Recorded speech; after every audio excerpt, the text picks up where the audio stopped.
So James Conner was able to get things going for the Steelers in this game, and he was really effective in the passing game, which was something that we didn't really see sort of early on in these first couple games. So what did you think about this, MJD, when you're watching him? When you have a young quarterback, the most important thing is having a valuable check down option, right? Because most teams, when you have a young quarterback, they're going to play this deep cover 2, cover 3, and they're going to force them to check the ball down. So you need a guy who can catch the ball and get out in space. And so Pittsburgh did a great job of utilizing screens, different fly sweep motions, and finding ways to have the check down get out quickly, right? Normally they'll tell the back, chip, do this. Now, I guarantee you in the meeting, they were like, hey, you got to get out and you got to get to where you need to be, because if you're there, he's going to get you the ball. And you saw that in the first half. There's a lot of check downs to Conner and Samuels, and they just kept moving over and over and over again, converting first downs. And then finally, all of a sudden, you take your shot, big run started to hit, and they were able to make plays. Yeah. You talk about defenders being sucked up, because just between Conner and Jalen Samuels, 16 receptions. There you go. So just think about, as a DB, if I'm thinking, man, they didn't threw the ball to them 14 times, it makes me want to go down there. And then you got Deontay Johnson right over the top, bam, on a little race ball crossing route. And so, yeah, they did a great job. You heard Mike Tomlin say, look, we did kind of fabricate some offense and put the ball in other guys' hands. I think that's why you saw a little bit of that wildcat, because you did need to get the ball into some of the guys' hands and get it out of the quarterback hands just every now and then, just to give them a break. Not having a guy like Vance McDonald, like, he's an impact player. No question. And so not having him there, they had to find other guys to give him the ball, and they stepped up. And this is a pivotal point in the season for the Pittsburgh Steelers. Yes. Both of these teams were 0-3 coming in, right? And whenever you're in a crossroads like that, you're going to rely on the player you trust most. Juju Smith-Schuster is stepping into a new role. Antonio Brown is no longer there. Mason Rudolph is replacing a future Hall of Famer in Ben Roethlisberger. James Conner is the only one who's already gone through this. So what the Pittsburgh Steelers did was, hey, we're going to put this on your back in the prime time, in a pivotal moment in the season, and we're going to let you lead us. And that's exactly what he did.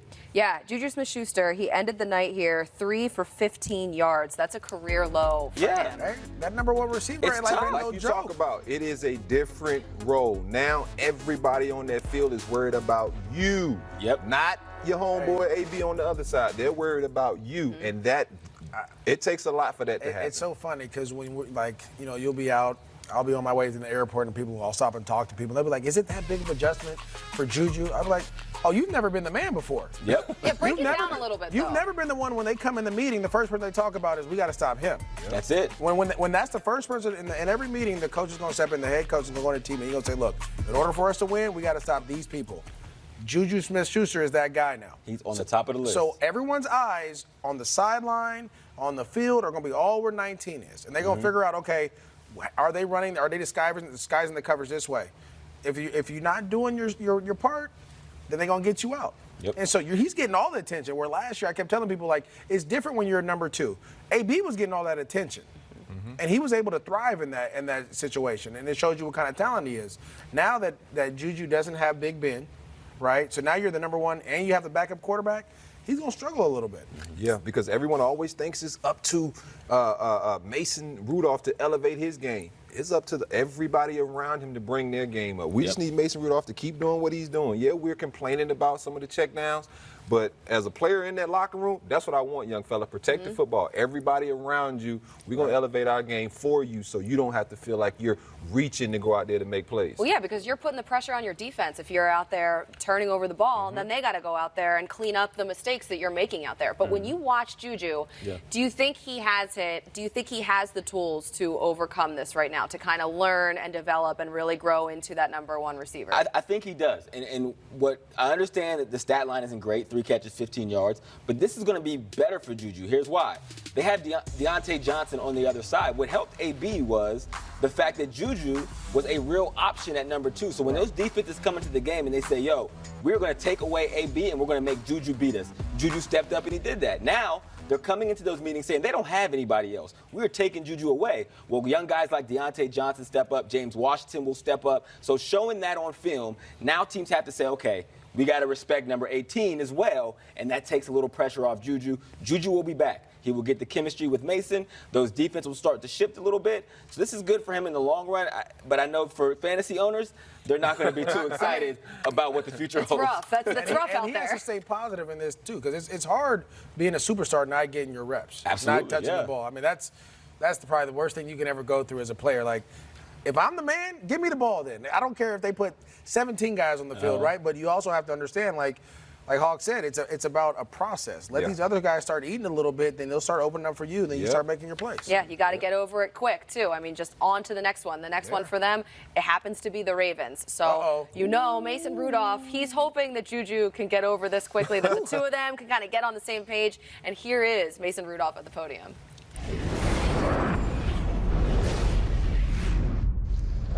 Drawing press coverage, is that the key to the Wildcat? Drawing press coverage? Yeah, they were on you pretty tight when you were out there.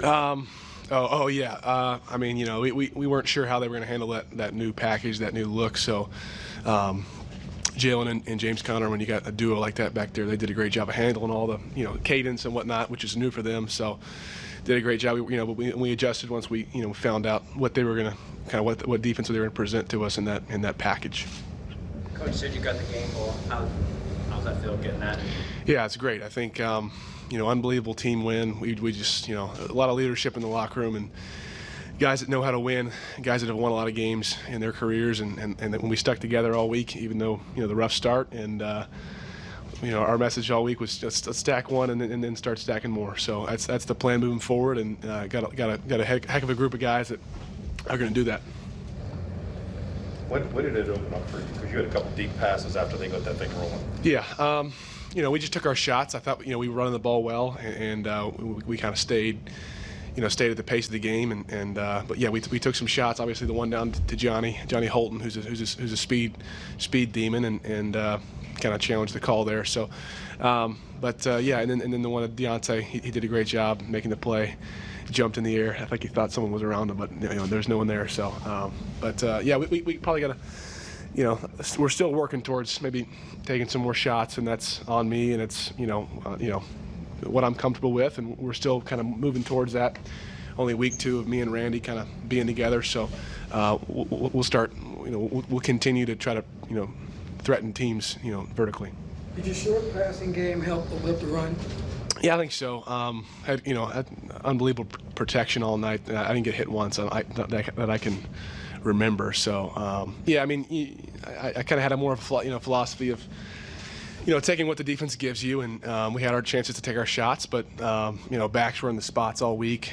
James Conner, Jalen Samuels did a great job of running after the catch and making guys miss in space. So that helps a lot, helps your run game, and we had a run game going to start with, so that really kind of helps you be, you know, more balanced. How much more multi-dimensional is your offense adding in Jalen Samuels to be that integrated into the game? Yeah, well, I think we saw it last year with how special and how, you know, versatile he is in space with the football, catching the football out of the backfield. So he's a great piece of our offense, and he complements James Conner well. And it's a great group, and we're going to continue to kind of, you know, see where we grow from here and see what we can do with those guys, because they are special talents. Mason, Randy Fichtner talked to us on Friday. He was pretty blunt in assessing what didn't happen in San Francisco. Yeah. I'm assuming he had that conversation with you before he did with us. Concerning just taking more shots. Yeah. I mean, there was, learning experiences, man, where you know, from your vantage point, you know, you learn and you understand that, hey, you got to let it fly a lot of times when guys are neck and neck, and trust your guy to win. So yeah, I mean, it's You're fine with constructive criticism. Oh yeah, I mean, yeah, he's my coach. I want to be coached hard, and he's a great guy, a good friend, but also a very, very smart guy. And obviously, when he brings something up like that, you listen. So looking forward to, you know, continue to do that. You had said during the week you were excited about the plan. Was it the Wildcat stuff? Was that No, I wasn't excited about that because I wasn't a part of it. So no, I'm just kidding. No, yeah, no. I mean, no, not that I wasn't excited about it, but a great package, helped us out a lot. But I was just excited, you know, overall. You know, I think just like I said, one more week of Randy molding the game plan to me and what I like and likes, and kind of coaches are in one way, and then you got a younger guy come in, so he's been unbelievably, you know, open to suggestions on my end, and so we're going to continue to work and continue to gel with this kind of younger group. On the one you threw up Mason Rudolph there, his first career win with the Steelers. See him, and he goes to the wide open Deontay Johnson 43-yard touchdown. The Steelers go on to win 27-3 there. And you know who loves this? Jerome Bettis. I'm liking the way the Steelers are playing right now. I wonder if that's Jerome's first tweet of the season or what. He does it on Twitter. And it's like, okay. Well, one guy who is not feeling the same way tonight is Bengals quarterback Andy Dalton. Ooh.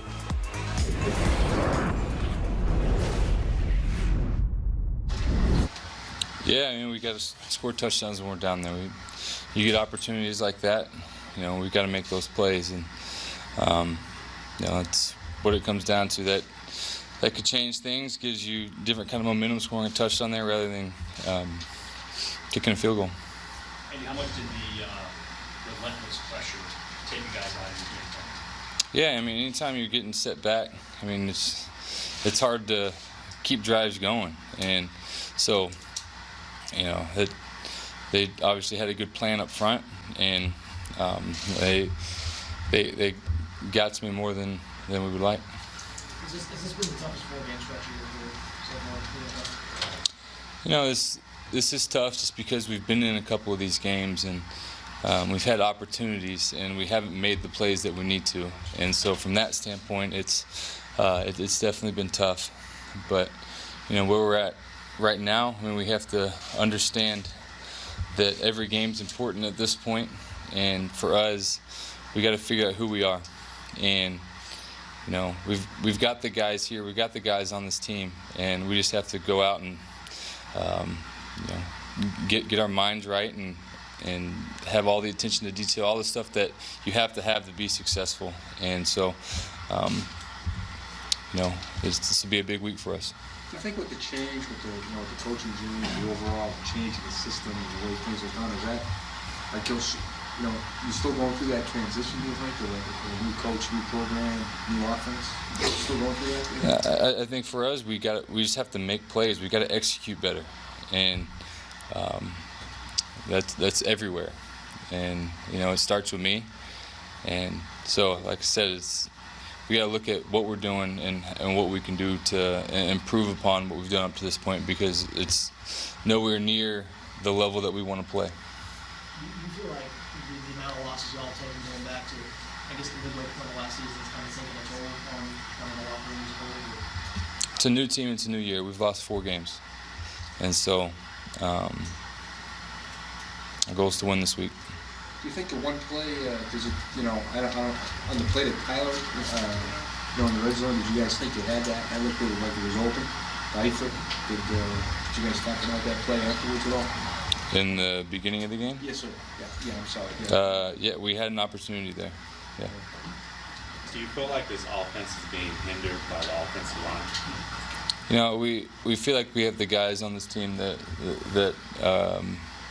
you know, can play really well, and so, you know, for us, I think everybody's got to look at what we're doing. I've got to look at what I'm doing, see what I can be doing better, and you know, we've got to move on, and we got to move on quickly to this next week. No Jonah Williams, no Cordy Glenn. It's tough out there for Andy Dalton. Deion Sanders weighing in here. The Bengals are trying to show America that they deserve the first pick of the NFL draft. Uncle Prime out here ain't playing with nobody. And then he tagged us. Hashtag ain't nobody care. Hey, at NFL Network. Hey, run this tweet. Yeah,